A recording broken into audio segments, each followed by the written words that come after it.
Bom dia, igreja. É um prazer estar aqui. Embora eu esteja um pouco nervoso, a minha primeira tentativa como youtuber, né? Se isso deslanchar, talvez eu mude de carreira. Mas se não, eu espero que pelo menos abençoe vocês aí, tá? Desculpa se eu gaguejar, estou um pouco nervoso. É isso. A gente vai falar sobre um tema que eu acho particularmente bem interessante, que é sobre prioridade ou urgência.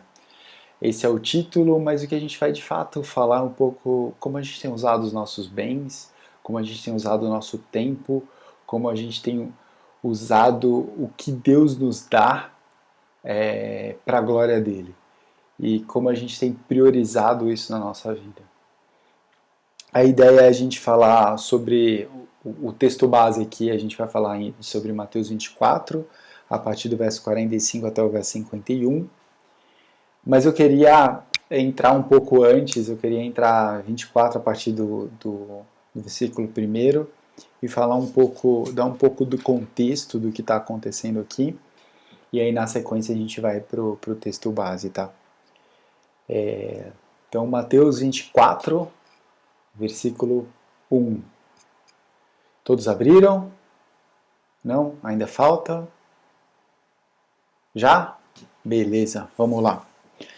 Então, Mateus 24, 1. Jesus saiu do templo e, enquanto caminhava, seus discípulos aproximaram-se dele para lhe mostrar as construções do templo. Vocês estão vendo tudo isto? Perguntou ele. Eu lhes garanto que não ficará aqui pedra sobre pedra, serão todas derrubadas. Tendo Jesus se assentado no Monte das Oliveiras, os discípulos dirigiram-se a ele em particular e disseram: Dize-nos, quando acontecerão essas coisas? E qual será o sinal da tua vinda e do fim dos tempos? Então, Jesus estava no templo, né, ali no capítulo 23, e ele estava falando muito dos fariseus e como eles são hipócritas e como provavelmente eles vão ter a condenação eterna, né, ali, vão para o inferno. Versículo 33 ali do capítulo 23, ele fala muito disso, né, serpentes, raça de víboras, como vocês escaparão da condenação do inferno? E tá bem denso, bem forte isso, ele tá ali no templo, acaba essa parte ali, ele fala bastante ali dos fariseus e da hipocrisia deles, e ele sai do templo e fala ali que não vai sobrar pedra sobre pedra, e aí na sequência os discípulos perguntam, putz, me fala um pouco sobre o final dos tempos, quando isso vai acontecer. Eu fico imaginando se eu estivesse ali com Jesus, que tipo de pergunta eu faria, né? E com certeza essa estaria nas minhas top 5, assim, tipo, o que vai acontecer no final dos tempos, né? O que a gente pode esperar, o que de fato vai acontecer, né? Acho que essa tá entre as top 5, mas a top 1 seria, Senhor, por que você colocou aquela árvore no meio do Éden, né? Mas isso é outro capítulo, depois a gente fala mais sobre isso ali no corredor da igreja. E eles perguntam isso e Jesus começa a discorrer sobre muitas coisas que vão acontecer ali no fim dos tempos, antes do fim dos tempos, o que vai acontecer de falso profeta vindo, o que vai acontecer ali de sofrimento e tudo mais. Ele vai falar de várias coisas. Ali no versículo 36, capítulo 24 a 36, ele fala assim: Quanto ao dia e a hora, ninguém sabe, nem os anjos dos céus, nem o Filho, senão somente o Pai. Então ele fala tudo o que vai acontecer, e aí na sequência ele fala, olha, mas a gente não sabe quando vai acontecer. Os anjos não sabem, vocês não sabem, eu não sei a hora, só quem sabe é Deus. Deus Pai. E aí vem a sequência toda, e aí ele, versículo 45, que é aqui o texto base da lição, começa assim, né? Quem é, pois, o servo fiel e sensato, a quem seu senhor encarrega dos de sua casa para lhes dar alimento no tempo devido? Feliz o servo que seu senhor encontrar fazendo assim quando voltar. Garanto-lhes que ele o encarregará de todos os seus bens. Mas suponha que esse servo seja mau e diga a si mesmo, meu senhor está demorando, e então comece a bater em seus conservos e a comer e a beber com os beberrões. O senhor daquele servo virá num dia em que ele não o espera e numa hora que não sabe. ele o punirá severamente e lhe dará lugar com os hipócritas, onde haverá choro e ranger de dentes. Então, assim, ele está falando ali do fim dos tempos, né? Ele está falando das coisas que vão acontecer, do questionamento que ali os discípulos fizeram para ele. Ele fala que ele não sabe, ali no versículo 36, não sabe quando vai acontecer. E aí ele discorre bastante sobre isso, e aí depois ele dá esse exemplo que é muito emblemático desse ponto de vista de quem não sabe o que vai acontecer. Ele fala assim, que um senhor deixou um servo responsável ali por toda a casa, e entendimento aqui por um tempo devido, né? Então o senhor deve ter se ausentado, deve ter ido para uma viagem de negócios. Eu fico imaginando naquela época como isso acontecia, né? Você não pegava um avião, ia, voltava, tudo data, horário marcado, vai sair o trem, vai sair o carro, não existia isso. Então provavelmente viagens de negócios ia andando ali com camelo ou alguma coisa desse gênero. Voltava e demorava dias, talvez, e você não sabe exatamente quanto tempo vai levar fazendo as negociações, algo nesse sentido, e o servo não sabe quando ele vai voltar, né? E aí deixa encarregado, e aí tem aqueles dois tipos de servo, né? O putz, o senhor saiu, vamos fazer a festa, vamos fazer a farra, agora eu sou o dono de tudo, eu sou o responsável por tudo, e aí já soberba sobe e já faz tudo aqui que ele fala de, putz, vai comer e beber, vai virar beberrão e tudo mais. E tem o servo que fala, opa, isso não é meu, isso não me pertence, isso é de outra pessoa e eu vou tratar aqui diligentemente disso que ele tem, disso que ele me deu, que ele me garantiu, que ele me outorgou. E aí na sequência, no 25, no capítulo 25, a gente vai ver ali no começo mais duas parábolas. E essas duas parábolas são parábolas bem famosas, bem conhecidas, e elas tratam exatamente do mesmo ponto, exatamente do mesmo assunto. A primeira parábola que vem é a parábola das 10 virgens. Então a ideia é que as virgens vão sair para se encontrar com o noivo. É à noite, elas levam cada uma a sua candeia, levam ali óleo, né? Então algumas prudentes levam a candeia e levam óleo extra, e umas imprudentes ali, insensatas, elas levam apenas a candeia, né? E aí o que acontece? O noivo demora a passar, elas adormecem e tudo mais. Quando falam que o noivo está vindo passar, está apagando ali a candeia das insensatas, das imprudentes, e elas pedem emprestado, e as outras falam, não, meu, se eu te emprestar, vou ficar sem, então não tem como te emprestar. E elas saem para comprar o óleo e tudo mais, e enquanto elas saem, o noivo passa e abrem-se os portões e vão fazer a festa, vão participar da festa ali, do banquete nupcial, e fecham-se os portões, e logo depois chegam as ali insensatas, e não podem entrar, e fala que nunca conhecia elas. E aí termina ali no verso 23, né? Portanto vigiem, porque vocês não sabem o dia nem a hora. Remetendo mais uma vez ao fim dos tempos, que a gente não sabe o dia nem a hora de que isso vai acontecer.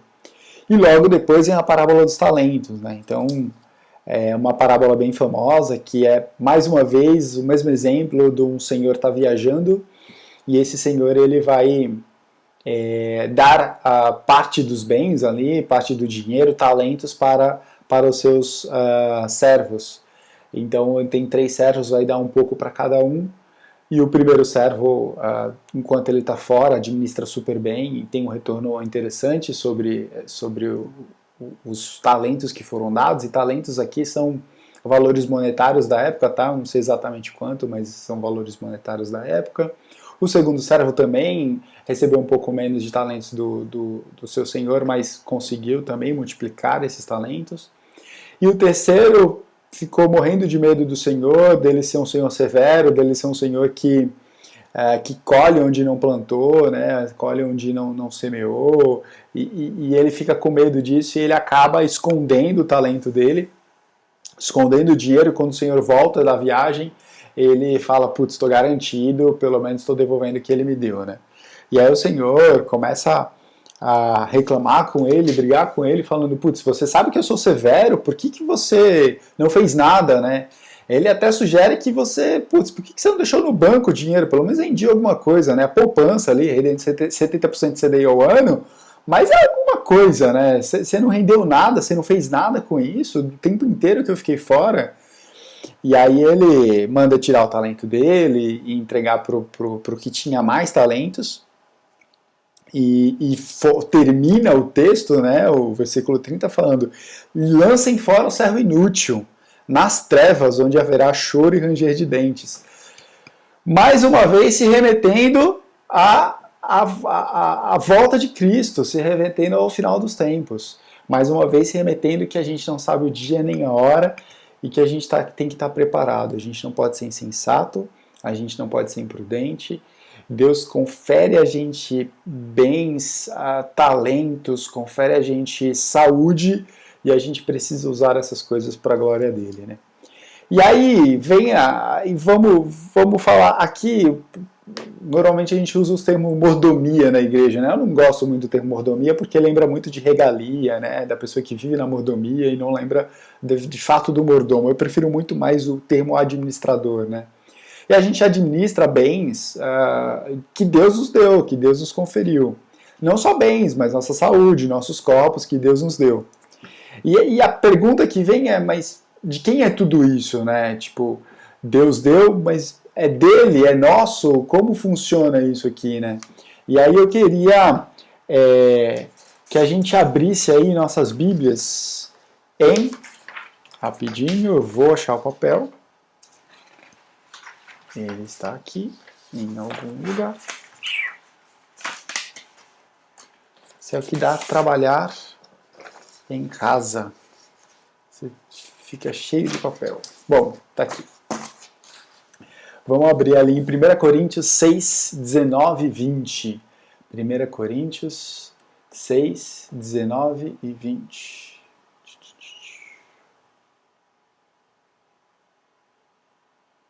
Então, vamos lá. Acaso não sabem que o corpo de vocês é santuário do Espírito Santo, que habita em vocês, que lhes foi dado por Deus, que vocês não são de si mesmos? Vocês foram comprados por alto preço, portanto, glorifiquem a Deus com o corpo de vocês. Então, os nossos corpos, como aqui fala, eles não pertencem a nós mesmos. Os nossos corpos, a nossa saúde, ela é de Deus.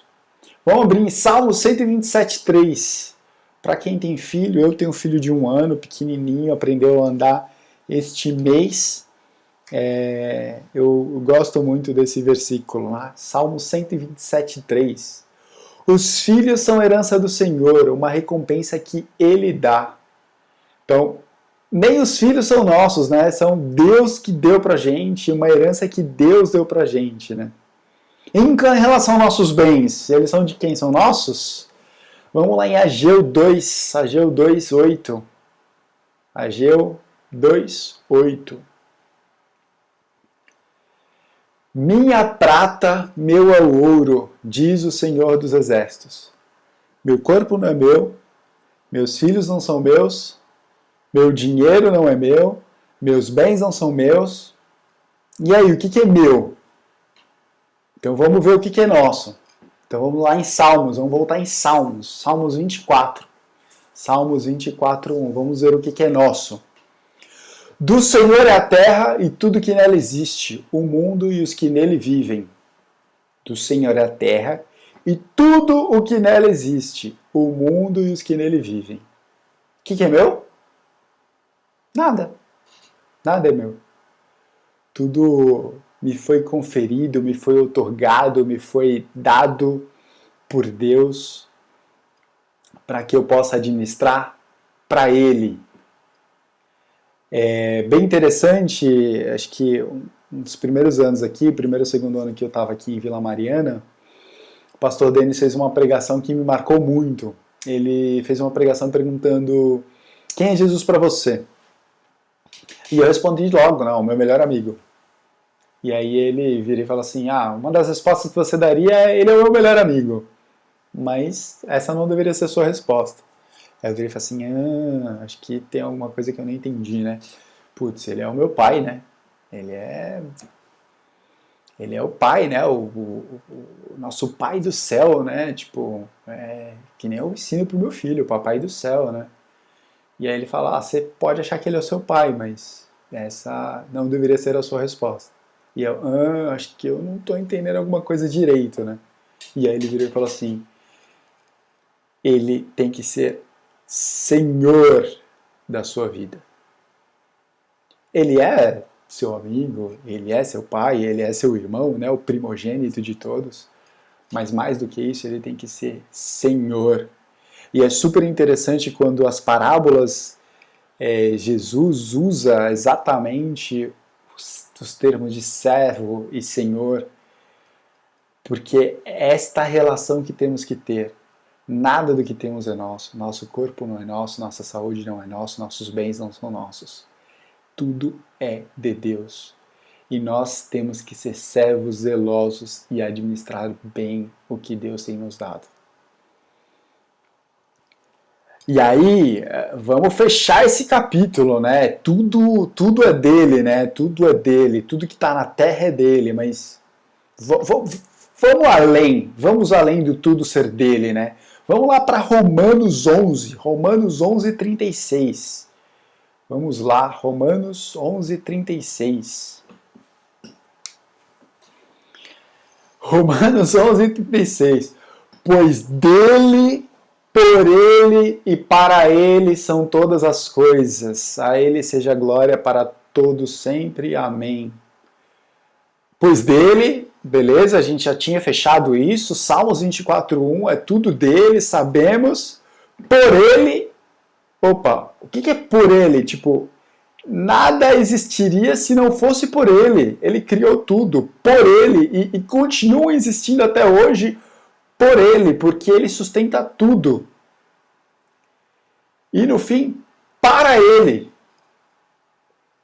Gente, não é só tudo dele, não só tudo continua existindo por ele, mas é para ele. Tudo que a gente faz tem que ser para ele, para a glória de Deus. Todos os bens que ele nos dá, tudo a gente tem que usar. Nossa saúde, nosso corpo, nossos filhos, tudo tem que ser para a glória de Deus. E aí eu pergunto, como você está usando hoje? Sabendo que a qualquer momento o fim dos tempos podem vir, a qualquer momento a volta de Deus pode vir, e Deus fala para a gente agir diligentemente, para a gente ser ali sensato, para a gente administrar bem os bens que Ele tem nos dado. O que você está fazendo hoje? Em outra pregação que um dos pastores de Vila Mariana fez, não lembro qual, mas também me marcou bastante, falava assim: como está a sua agenda? Ele virou e falou assim: como você está? O que você está priorizando? O que está na sua agenda hoje? Quando você olha para a sua agenda, o que você vai fazer naquele dia? E quando você olha para a sua agenda e olha o que você está fazendo, você consegue ver de fato para quem você está trabalhando. Você está trabalhando para si? Você está trabalhando para obter mais saúde? Você está trabalhando para se sustentar, para ter mais bens? O que você está fazendo com o tempo que lhe foi dado? Você está administrando como Deus gostaria, como o seu Senhor gostaria que você, como servo, administrasse, sendo um servo diligente? Mais do que isso, né? A nossa vida aqui é um sopro, né? Então vamos para Salmos 90. Salmos 90. Deixa eu abrir aqui. Salmos Salmos 90. Salmos 90, 8 e 9.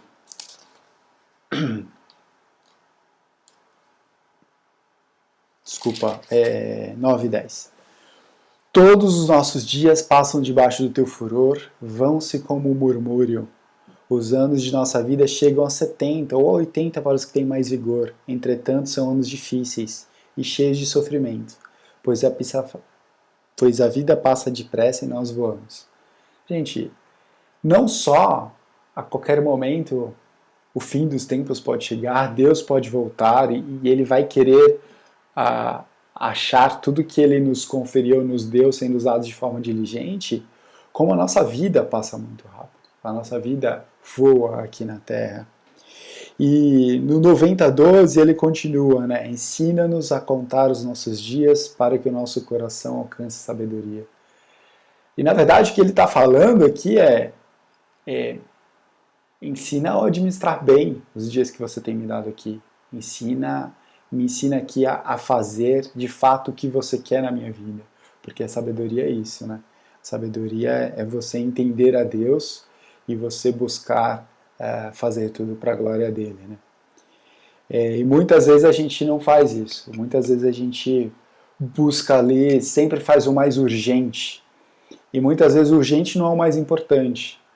Tem uma frase que é conferida a um dos presidentes dos Estados Unidos, o Eisenhower, onde ele fala que o que é urgente raras vezes é importante, e o que é importante raras vezes é urgente.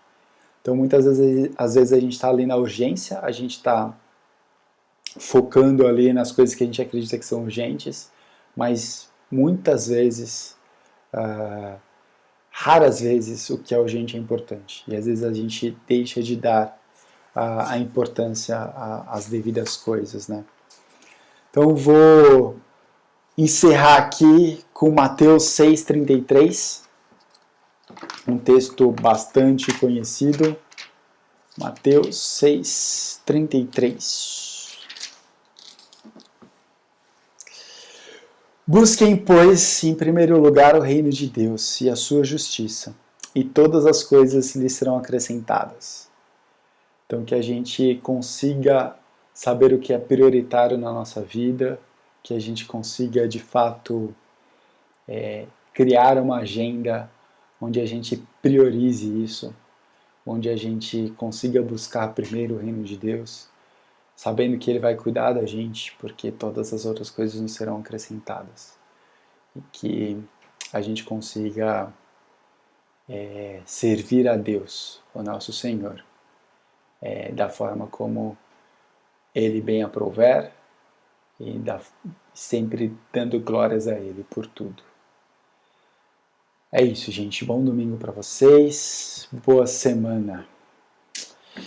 Vamos orar encerrando? Senhor, muito obrigado por esse tempo aqui. Muito obrigado por ter o privilégio de ter feito esse estudo e de poder meditar na Tua palavra, Senhor. Que as pessoas, de fato, possam priorizar, Senhor, a Ti, que possam priorizar, que possam usar ali os seus bens, seus talentos, para o Teu louvor, para a Tua glória, Senhor, segundo a Tua vontade na vida de cada um, Senhor. Que nós sempre possamos buscar a Ti e que o Senhor sempre seja a prioridade e a urgência em nossas vidas. Isso que te peço, em nome de Jesus. Amém. Bom dia, gente.